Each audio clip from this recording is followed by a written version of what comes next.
Dolomite ni dia datang berbagai saiz. Tapi daripada kajian saintifik, kita memerlukan dolomite yang halus supaya dia mudah diserap oleh pokok.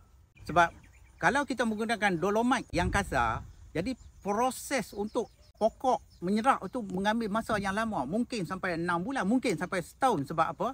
Dolomite itu perlu larut dalam tanah. Proses penguraian, dia akan pecah kalsium dengan karbonat dalam tanah. Diasingkan. Proses tu, kalau katakan dolomite itu bersaiz besar, dia mengambil masa amat lama. Proses pemecahan itu, dia perlukan masa yang lama. Kalau dolomite itu bersaiz halus, kecil, jadi sudah mudah. Bila dia masuk dalam larutan tanah, jadi proses penguraian itu berlaku dengan mudah, dengan cepat. Mungkin dalam sebulan kita boleh nampak kesan dah.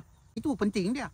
Sebab kadang-kadang kalau kita tengok pokok, kita planning pokok aromania ni bila hasil dia perlu maksimum. Dari kajian, kalsium perlu minimum waktu pokok berbunga. Kalau kita masukkan kalsium yang kasar ni, dia mengambil masa yang lama. Kadang-kadang dia akan hilang begitu saja. Sebab sebelum dia larut dalam tanah, bila hujan datang apa semua, dia akan membawa pergi ke tempat lain. Dia tak masuk dalam larutan tanah. Kalau yang halus ni, dia cepat masuk ke dalam larutan tanah. Dia bersedia untuk pokok dihisap bila-bila masa. Sebab itu kalau kita tengok kajian, kalau yang halus, dia hendak kehalusan tu sampai 100 ke atas. Lagi kecil, lagi bagus. Kita guna yang besar ni, dia kurang efisien.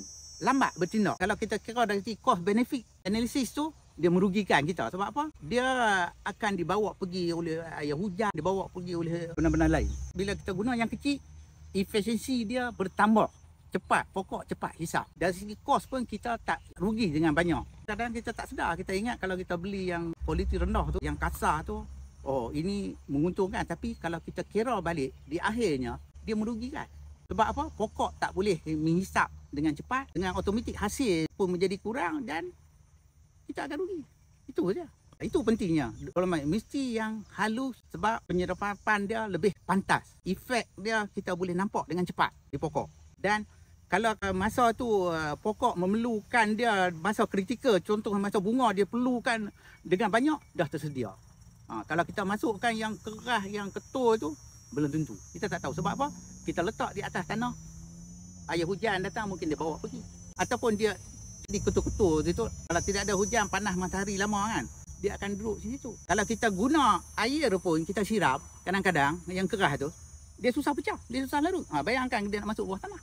Lepas tu kita tengok, bila kita pakai dolomite tu, apa yang nak menolong dolomite naik atas pokok?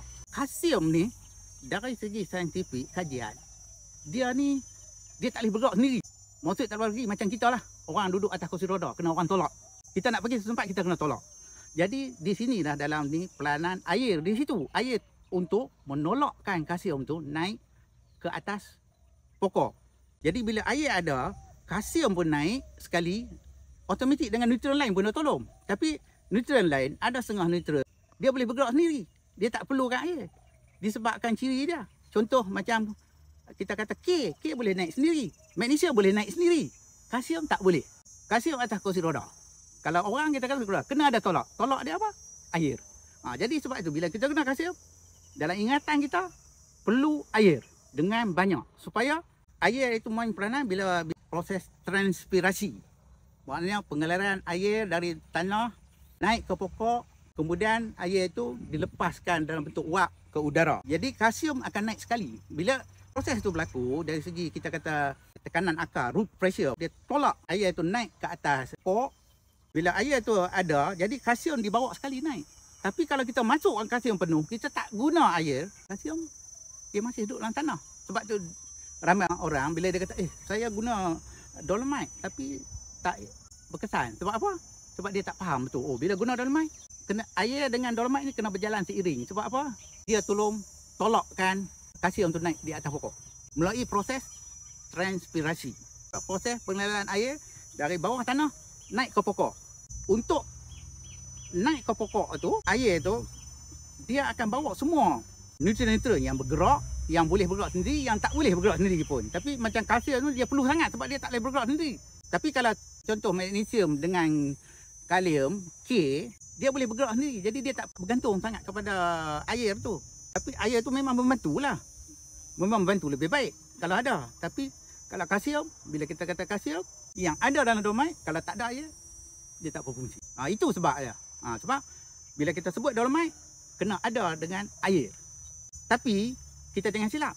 Air tu pula, dia cuma cukup untuk membagi kelembapan pada akar supaya dia boleh hisap. Sebab kalsium tu bila duduk dalam tanah tu kita sebut dia mesti dalam bentuk charge yang kita panggil ion. Sebab tu kalau kita tengok, kita lihat macam bateri tapi dia ada charge negatif, positif. Itu maksud dia macam tanah tu. Makanan yang boleh dihisap oleh pokok adalah dalam bentuk charge. Charge tu dia dipanggil ion. Ion tu, ion kalsium. Ion kalsium tu bila dia naik ke atas, dia perlukan satu medium yang tolak bawa pergi ke mana yang pokok perlu.